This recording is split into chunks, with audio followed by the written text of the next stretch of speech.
Hello everyone, mentor 365 channel में आप सभी का स्वागत है। और मैं सौरभ यादव आज डिटेल में डिस्कस करने वाला हूं इंटरनेशनल बाउंड्रीज। स्टैटिक जीके का डर बिल्कुल दिल दिमाग से खत्म कर देंगे। एसएससी की किसी भी एग्जाम में स्टैटिक जीके आए, रेलवे की किसी भी एग्जाम में स्टैटिक जीके आए, कोई मर्जी स्टेट एग्जाम हो, जो ये 40 से 50 क्लासेस रहेंगी 30-35 घंटे की, इससे बाहर एक भी क्वेश्चन नहीं जाएगा। दिल्ली पुलिस कांस्टेबल में एसएससी के एग्जाम्स में स्टैटिक जीके की 30-40% वेटेज बढ़ गई है और काफी डीप तक क्वेश्चन पूछा जाता है। तो कोशिश करी गई है हर चीज को कवर करने की जबरदस्त तरीके से।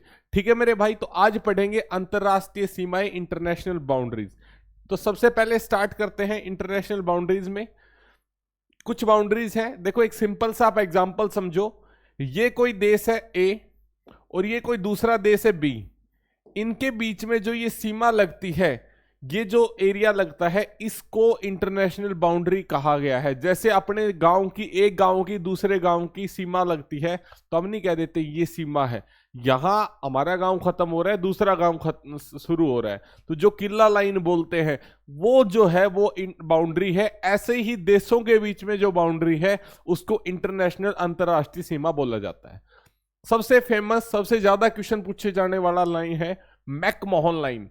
अब देखो मैकमोहन में दो चीजें छुपी हुई है, मैक, अब मैक प्लस मोहन। अब मोहन आपको पता है कहां का आदमी होगा, मोहन आपको पता है इंडिया का आदमी होगा। और मैक, मैकबुक आपको पता है चाइना की, चाइना से याद रखो, मैकबुक, ये एप्पल फोन सब कुछ चाइना से है। तो मैक चाइना से, मोहन इंडिया से, दो आदमी है।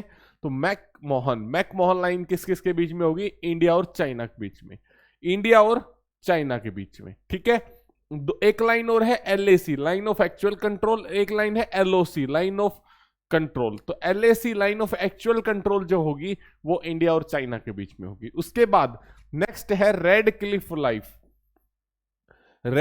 लाइन।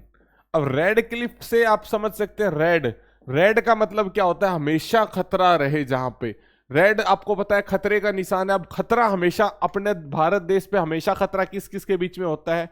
तो हमेशा पाकिस्तान वाले बॉर्डर पे खतरा होता है। तो रेड क्लिफ लाइन किसकी होगी? इंडिया और पाकिस्तान के बीच में।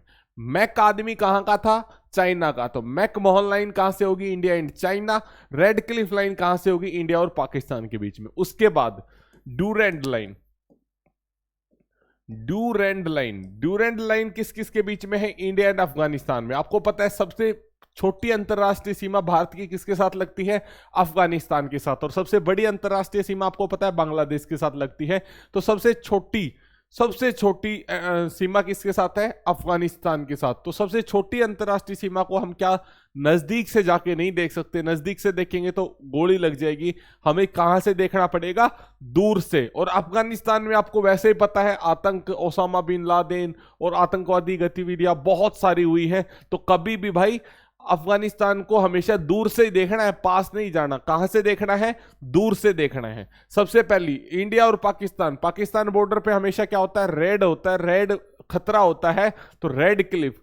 मैक कहां का आदमी था? चाइना का। मैकमोहन किस किस के बीच में होगी? इंडिया और चाइना के। दूर से किसको देखना है? अफगानिस्तान को। तो अफगानिस्तान के साथ कौन सी होगी? Durand line. Line of actual control किस किस के साथ होगी? इंडिया और चाइना के। Line of actual control. और एलओसी लाइन ऑफ कंट्रोल किसके साथ होगी? इंडिया और पाकिस्तान के साथ। ठीक है, 5 लाइन आपको बढ़िया तरीके से याद होगी। अब नेक्स्ट लाइन की तरफ चलते हैं। नेक्स्ट है आपके सामने 17th parallel line. 17th parallel line किस किस के बीच में होगी? साउथ वियतनाम और नॉर्थ वियतनाम। यही 40वीं भी 40th पैरेलल भी पूछे तो भी सेम आएगा। 70वीं पैरेलल लाइन पूछे तो, 17th पैरेलल लाइन पूछे तो, साउथ, एक सेकंड रुको, अच्छे से लिख देते हैं भाई।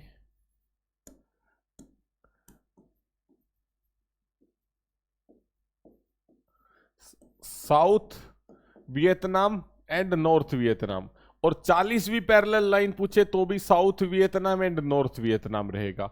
उसके बाद 49th पैरेलल लाइन पूछे तो वो आपका रहेगा कनाडा और यूएसए के बीच में। किस किस के बीच में? यूएसए एंड कनाडा, उसको पढ़ेंगे अभी। उसके बाद 20वीं पैरेलल लाइन लीबिया और सूडान के बीच में। किसके बीच में? लीबिया और सूडान के बीच में। उसके बाद 22वीं इजिप्ट और सूडान के बीच में। 20वीं लीबिया और सूडान के बीच में, 22वीं इजिप्ट और सूडान के बीच में। अच्छे से याद कर लो। 17वीं साउथ वियतनाम और नॉर्थ वियतनाम के बीच में। 40वीं साउथ वियतनाम नॉर्थ वियतनाम के बीच में। रेड क्लिफ लाइन, हमेशा रेड खतरा होता है इंडिया पाकिस्तान के बीच में। मैक आदमी कहां का था? चाइना का। McMahon line India and China के बीच में। दूर से देखो अफगानिस्तान को, डूरेंट लाइन कहां से? इंडिया एंड अफगानिस्तान के बीच में। उसके बाद line of actual control, line of actual control होगी इंडिया एंड चाइना के बीच में। लाइन ऑफ कंट्रोल किस किस के बीच में होगी? इंडिया एंड पाकिस्तान के बीच में। 17वीं parallel line South Vietnam and North Vietnam के बीच में। 20वीं पैरेलल लाइन आपकी होगी लीबिया एंड सूडान के बीच में। और इजिप्ट और सूडान के बीच में कौन सी होगी? 22वीं पैरेलल लाइन। उसके बाद आती है 25वीं और 31वीं, 25th and 31st, 25th and 31st। 25th parallel line होगी मॉरिशियस एंड माली के बीच में। और उसके बाद 31st होगी ईरान और इराक के बीच में। ईरान और इराक के बीच में, Mauritania and Mali, Iran and Iraq. Iran and Iraq के बीच में 31वीं होगी, 31वीं होगी। 25वीं किस किस में? मॉरिशिया एंड माली के बीच में। अब देखो दोबारा समझो, शुरू से 10 की 10 लाइनें दोबारा याद करा रहा हूं। रेड क्लिफ, रेड खतरा होता है इंडिया एंड पाकिस्तान के बीच में। मैकमोन होगी इंडिया एंड चाइना के बीच में। दूर से देखो अफगानिस्तान, डूरेंट लाइन अफगानिस्तान के साथ। Line of actual control India and China के बीच में। 49th लाइन होगी यूएसए एंड कनाडा के बीच में। 14th लाइन होगी, 40th पैरेलल लाइन किस किस की होगी? South Vietnam and North Vietnam के बीच में। 17th पैरेलल लाइन होगी नॉर्थ एंड साउथ वियतनाम के बीच में। 20th पैरेलल लाइन होगी आपकी सूडान और लीबिया के बीच में। इजिप्ट और सूडान के बीच में कौन सी होगी? 22वीं। ठीक है मेरे भाई। उसके बाद 25वीं और 31वीं मैंने आपको करा दी। 31वीं ईरान एंड इराक के बीच में। 38th होगी South Korea and North Korea. 38वीं होगी साउथ कोरिया और नॉर्थ कोरिया के बीच में। कौन सी होगी? 38th। और 40वीं मैंने आपको दोबारा बताई थी, south Vietnam and North Vietnam. उसके बाद 49वीं मैं आपको बता चुका हूं, यूएसए एंड कनाडा के बीच में क्या होगी? 49th। उसके बाद ओडरनीसे लाइन, ये किस किस के बीच में है? ओडरनीसे लाइन ये आपकी है पोलैंड और जर्मनी, पोलैंड प्लस जर्मनी के बीच में, पोलैंड और जर्मनी के बीच में। उसके बाद मैगिनोट लाइन, मैगिनोट लाइन किस किस के बीच में? जर्मनी और फ्रांस के बीच में। फ्रांस और जर्मनी के बीच में क्या है? मैगिनोट लाइन, मैगिनोट लाइन फ्रांस और जर्मनी के बीच में। पोलैंड और जर्मनी के बीच में क्या है? ओडरनीसे लाइन। ठीक है मेरे भाई। Siegfried line France and Germany, Siegfried line France और जर्मनी के बीच में। और marginal line France and Germany के बीच में। देखो अच्छे से नाम याद कर लो, सिगफ्राइड, सिगफ्राइड, सिगफ्राइड फ्रांस और जर्मनी के बीच में। जर्मनी, अगर आपके पास मनी है तो आप क्या खाओगे? फ्राइड भोजन खाओगे, सिग फ्राइड। फ्राइड फूड खाते हैं हम, फ्राइड राइस खाते हैं। अगर आपके पास मनी है तो आप क्या खाओगे? फ्राइड राइस खाओगे, सिग फ्राइड लाइन। उसके बाद मार्जिनल लाइन फ्रांस और जर्मनी के बीच में, फ्रांस और जर्मनी के बीच में। जर्मनी और फ्रांस के बीच में एक है मैगिनोट लाइन, ये भी रहेगी। पोलैंड एंड जर्मनी के बीच में ओडरनीसे लाइन। ये एक बार आप देख लेना, कंफर्म कर लेना, बढ़िया तरीके से सर्च जरूर कर लिया करो। सर्च करोगे तो दो चीजें और सर्च करोगे, और कभी भी मान लो किसी टीचर ने पढ़ाया, आपको कंफ्यूजन है, आपने सर्च करा और उसमें कोई गलती निकल आई, वो लाइफ टाइम आपको याद रहेगी। अगर हाँ ये मेरे दिमाग में ये चल रहा था और वहां पे ये था। ठीक है मेरे भाई। नेक्स्ट आपके सामने है ब्लू लाइन रहेगी लेबनान एंड इजराइल के बीच में। इजराइल एंड लेबनान के बीच में क्या रहेगी? Blue line. ब्लू लाइन किस किस के बीच में रहेगी? Lebanon and Israel. Purple line Israel and Syria के बीच में। Purple line Israel and Syria के बीच में। फटाफट से जो बच्चे वीडियो देख रहे हैं 100% कमेंट करके जाना, ये क्वेश्चन आपके एग्जाम में मिलेगा। 49th पैरेलल लाइन बताओ किस किस के बीच में, जो भी बच्चे वीडियो देख रहे हैं। उसके बाद Curzon line Poland and Russia के बीच में। कर्जन लाइन किस किस की, sorry, Curzon line Poland and Russia के बीच में। उसके बाद नेक्स्ट है marginal line, marginal Russia and Finland के बीच में भी रहेगी। उसके बाद ग्रीन लाइन है Israel and Egypt, Jordan, Lebanon and Syria. जो भी इसके नेबरिंग कंट्रीज है जिनके साथ इसकी ठीक ठाक बनती होगी, उसके साथ इन्होंने क्या कर रखी है? ग्रीन लाइन कर रखी है। Israel and those of its neighbour, अपने इजराइल और उसके पड़ोसी देशों के साथ कौन सी है? ग्रीन लाइन है। और इजराइल और लेबनान के साथ कौन सी है? ब्लू लाइन है। थोड़ा सा देखो क्या है, हमारी पाकिस्तान के साथ सीमा मान लो बांग्लादेश पहले अलग नहीं हुआ था, तो हमारी पाकिस्तान की सीमा कई जगह लगती है। हमारी गुजरात में भी लगती है, जम्मू कश्मीर में भी लगती है, तो पंजाब में भी लगती है। तो कई जगह हमारी सीमा पाकिस्तान के साथ लगती है।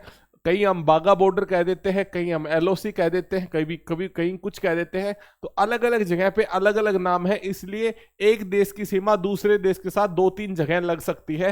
हो सकता है अलग अलग बॉर्डर लाइन नाम दे रखी हो अलग अलग जगह पे, तो कंफ्यूज नहीं होना। मोस्ट इंपॉर्टेंट जो प्रीवियस ईयर में रिपीट हुई है वो मैंने आपके सामने एक्सप्लेन कर दी है। उसके बाद मिलिट्री डिमार्केशन लाइन है north Korea and south Korea के बीच में, मिलिट्री डिमार्केशन लाइन। अब मान लो एक देश यहां पे है, ये एक देश है, अब एक दूसरा देश ये है। अब हो सकता है यहां की लाइन का अलग नाम हो, यहां पे अलग नाम हो, यहां पे अलग नाम हो, 3 नाम हो इन 2 ही देशों के बीच में। तो ये 2-3 नाम हो तो कंफ्यूज नहीं होना है, आपको याद करना है। दूसरी चीज मैं आपको बार बार बता रहा हूं, स्टैटिक जीके में रटनी नहीं होती। स्टैटिक जीके की क्लास को बार बार रिवीजन करना होता है अपने नोट्स को। अगर आप बार बार रिवीजन करोगे, एक काम सारे बच्चे करना, हर एक लाइन को सर्च करना है गूगल पे। सर्च करने के बाद मैप्स वाले ऑप्शन पे जाना और फोटो जरूर देखना। सभी 16 लाइनें हैं, 15 मिनट लगेंगी। हर लाइन को एक बार सर्च करना कि ये मिलिट्री डिमार्केशन लाइन कहाँ है, मिलिट्री डिमार्केशन मैनरहेम लाइन ये किस किस के बीच में है, रशिया एंड फिनलैंड के बीच में, ये रह गई थी शायद एक। ग्रीन लाइन कहाँ है, मार्जिनल लाइन कहाँ है, कर्जन लाइन कहाँ है, पर्पल लाइन कहाँ है, ब्लू लाइन कहाँ है, ये सारी लाइनें देखना और इनके बीच में मैप्स एक बार जरूर देखना। ठीक है मेरे भाई, तो ये आपकी मोस्ट इंपॉर्टेंट लाइंस थी। एक बार दोबारा से रिवाइज करवा देता हूं स्टार्टिंग से, वैसे रिवाइज करवाने की जरूरत नहीं है। अगर आपने नोट्स बनाए होंगे तो साथ साथ आपको याद हो गई होंगी। 50 से 60% तो 100% याद हो गई होंगी। मैं नाम बोलता हूं, अपने दिमाग में सोचना। बताओ मैकमोहन लाइन कहां पे है, बताओ फटाफट आंसर कमेंट करो। उसके बाद आंसर लिखो फटाफट से। आपकी रेड क्लिफ लाइन कहां है, डूरेंट लाइन कहां है, उसके बाद आंसर लिखो। 21st पैरेलल लाइन कहाँ है, 49th पैरेलल लाइन कहाँ है, 40वीं पैरेलल लाइन कहाँ है। सारी लाइंस के फटाफट से कमेंट करके जाओ।